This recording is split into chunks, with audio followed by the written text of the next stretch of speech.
Welcome back to my channel जिसका नाम है एजुकेशन जिम। कैसे हैं आप? जैसा आप सबको पता है कि सॉल्यूशन वीडियो अब तक रही है, तो अभी जो लेके आए हैं वो है असाइनमेंट बीकॉम ऑनर्स का फर्स्ट ईयर स्टूडेंट्स का, जिसका नाम है introductory of micro economics. Code है आपका 122750101।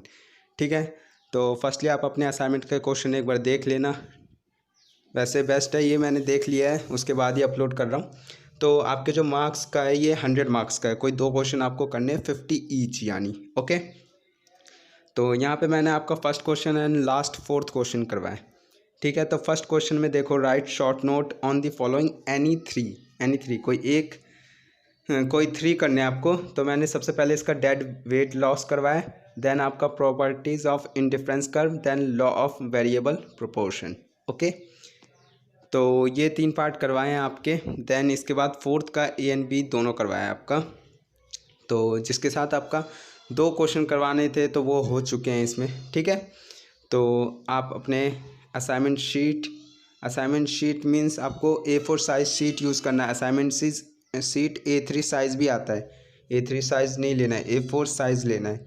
A4 साइज़ होता है आपके जो आप नॉर्मल रजिस्टर यूज़ करते हो ना, उस साइज़ में। ठीक है, तो चलते हैं फर्स्ट क्वेश्चन पे, जिसमें आपसे शॉर्ट नोट्स पूछा गया था, डेड वेट लॉस। ठीक है, तो सबसे पहले हम इसका मीनिंग बताएंगे। ठीक है, फर्स्टली आप छोटा सा डिफाइन टाइप का डाल दो इसका। A dead weight loss is a cost to society created by market inefficiency. ठीक है, इस टाइप से आप इनएफिशिएंसी बिकम इनएफिशिएंसी तक डाल दो, एंड देन उसके बाद मीनिंग थोड़ा सा डिस्क्राइब करते हैं। ठीक है, छोटा सा पार्ट डालने से ये हो जाएगा कि फर्स्टली आप इसको इस टाइप में डाल सकते हो कि डिफाइन हेयर, एंड देन आपने इसको मीनिंग जो है वो डिस्क्राइब कर दिया। ठीक है, ये जो बॉक्स के अंदर दिख रहा है इस पार्ट को आप इम्पॉर्टेंट बोल्ड में लिखना। ठीक है, इंपॉर्टेंट पार्ट है ये, बोल्ड में लिखो, ज़्यादा बेस्ट लगेगा। लाइक आपने ब्लू पेन से लिख दिया तो कोई बात नहीं, आप पेंसिल से उसको शेड कर देना। ठीक है, तो वो थोड़ा आपका लगेगा कि हाँ बच्चे ने अपनी क्रिएटिविटी भी दिखाई है। ठीक है, देन उसके बाद एग्जाम्पल्स बता देंगे डेड वेट लॉस का। ठीक है, तो देख सकते हैं, minimum wage and living veg loss can create a dead weight loss. तो ये भी कहना चाहूँगा इसके साथ कि आप कंटेंट उतारो। ठीक है, उतारो, बट मोस्टली आपके लिखने का तरीका थोड़ा डिफरेंस होना चाहिए, क्योंकि आपको पता है UFM एप्लीकेबल है। ठीक है, तो नेक्स्ट ये आपका फर्स्ट का बी पार्ट, फर्स्ट का जो भी था आपका सेकंड पार्ट देख लेना, बट क्वेश्चन है प्रॉपर्टीज़ ऑफ इंडिफरेंस का। ठीक है, यहाँ से स्टार्ट है। तो मीन्स आपको ये करना है कि लाइक उतना भी आप, मुझको पता है कि लैंग्वेज आपको कहीं से मिल नहीं रहा होगा, इंग्लिश में करना है, एंड देन आप कहाँ से करोगे? या तो बुक्स से लोगे, गूगल पे जाओगे, जहाँ से आपको प्रोवाइडेड हो बेस्ट वहीं से लोगे। ठीक है, तो आपको बस इतना करना है कि आप जो शीट यूज़ करते हो, ठीक है, आपका लिखने का वे क्या है, लिखने का वे आप थोड़ा बहुत चेंज करो। लाइक कुछ पॉइंट्स नीचे या ऊपर करो। ठीक है, 2-3 लाइन आप पर रीड कर लो एंड अपने लैंग्वेज में लिख दो। ठीक है, किस तरीके से आप लिखते हो, डिस्क्राइब करते हो, वो चीज़ थोड़ा सा अपना डिफरेंस रखना। ठीक है, डिफरेंट रखोगे ज़्यादा बेस्ट लगेगा। इनफैक्ट ये तक नहीं पता चलेगा कॉपी किया है। हाँ, हर बच्चे को थोड़ा बहुत हिंट चाहिए, एंड असाइनमेंट में ये चीज़ UFM करना बेकार चीज़ होती है, क्योंकि या तो आपका भी एग्ज़ाम ले लेते OPE की तरह, ओपन बुक एग्जामिनेशन, तो बच्चों को टाइम नहीं मिलता। अगर आप टाइम दे रहे हो सामने से असाइनमेंट बनाने का, तो बच्चे तो सोर्स ढूंढेंगे ना, जाहिर सी बात है। बच्चों को कहाँ से, ना आपकी बुक इतनी अच्छी है, SOL की बुक इतनी सही होती है कि उसके अंदर रीड आउट करके निकाला जाए, उसके अंदर पॉइंट्स तो बहुत सारे होते हैं, कंटेंट, बट वही बात होती है कि ढूंढना पड़ता है। ठीक है, एंड टाइम आपने, चलो टाइम सही दिया था, बट हर बच्चा, जैसी बात है, SOL के बुक से भी ढूंढता तब भी डिट्टो होता, यहाँ से करेगा तो भी डिट्टो होता रहेगा। तो बस इतना ही कहना चाहूँगा, थोड़ा बहुत का कंटेंट आप चेंज करना। ठीक है, एंड बाकी यही है कि एक्यूरेट लिखो, बेस्ट लिखो, सही लिखो। ठीक है, तो जैसा कि आपके प्रॉपर्टीज़ बताया था, तो ये फोर्थ पॉइंट है प्रॉपर्टीज़ का। A higher indifference curve represent a higher level satisfaction than a lower indifference curve. ठीक है, तो इसके पॉइंट पे आप करो।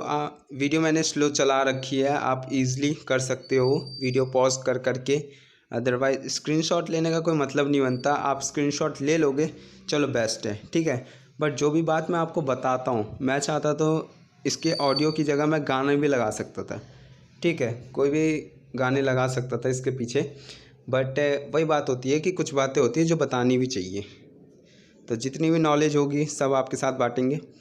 तो नेक्स्ट पॉइंट था उसमें लॉ ऑफ वेरिएबल प्रोपोर्शन। जैसा आपको बताया था फर्स्ट में कोई 3 करने थे, तो ए पार्ट एंड देन लास्ट के 2 पार्ट जो थे उनमें से ये सबसे लास्ट वाला पॉइंट है। ठीक है, तो लॉ ऑफ वेरिएबल प्रोपोर्शन किया हमने, देन उसके अजम्पशन बता दी यहाँ पे 4 पॉइंट में। ठीक है, तो इसके साथ आपका फर्स्ट क्वेश्चन ख़त्म होता है। देन आपके चलते हैं अब फोर्थ क्वेश्चन पे। ठीक है, फोर्थ क्वेश्चन में आपको 2 क्वेश्चन गिवन है, पॉइंट 1 एंड 2। ठीक है, तो उसमें क्या पूछा है आपको, मैंने छोटा सा हिंट टाइप का क्वेश्चन टाइप का दे दिया यहाँ कि मेजर क्या पूछा गया था, long and short run equilibrium in monopolistic competition, यानी all over equilibrium under monopolistic competition.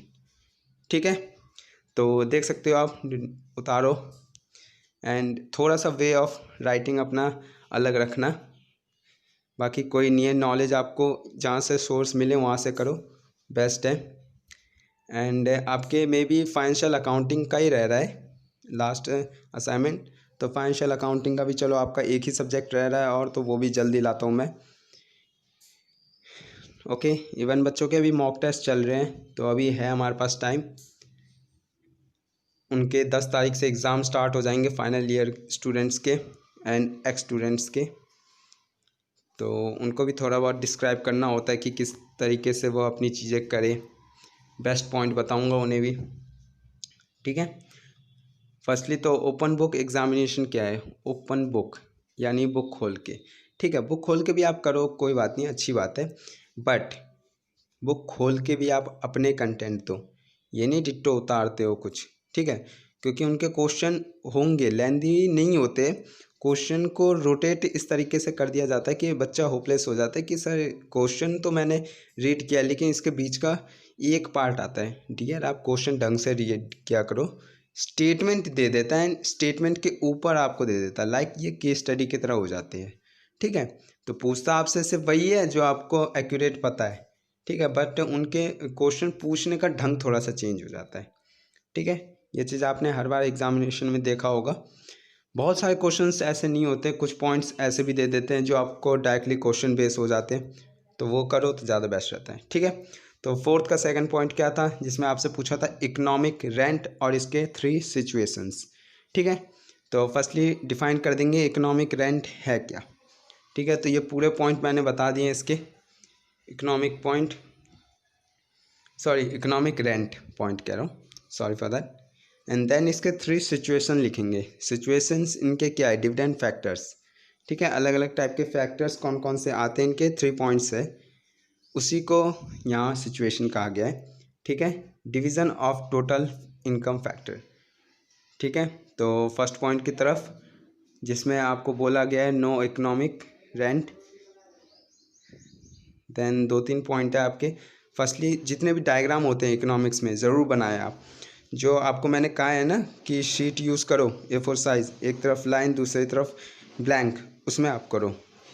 ठीक है, तो जो ब्लैंक वाला साइड है ना पेंसिल से, उस पर आप ड्रॉ करो एंड कर दो। ठीक है, अदरवाइज़ आप एक्स्ट्रा शीट यूज़ करते हो तो ज़्यादा बेस्ट है, बट करना ब्लैंक जगह पे। केस 1 है आपका no transfer cost, no economic rent, and last is your case 3 both transfer cost and economic rent. Okay, तो इसी के साथ आपका ये असाइनमेंट भी पूरा होता है। जल्द से जल्द आपका फाइनेंशियल अकाउंटिंग भी लेके आता हूँ, क्वेश्चन 2 ही करवाने हैं तो जल्दी करवा दूंगा मैं। आज भर का टाइम दो डियर, आज भर में मेरे को 2-3 असाइनमेंट और भी देने हैं बच्चों को। ठीक है, तो वीडियो होप आपको अच्छी लगी हो, अगर अच्छी लगी तो लाइक शेयर एंड सब्सक्राइब ज़रूर कर देना, कमेंट में ज़रूर बताना नेक्स्ट वीडियो में, एंड शेयर कर दो अपने दोस्तों तक ताकि आपकी हेल्प आप खुद कर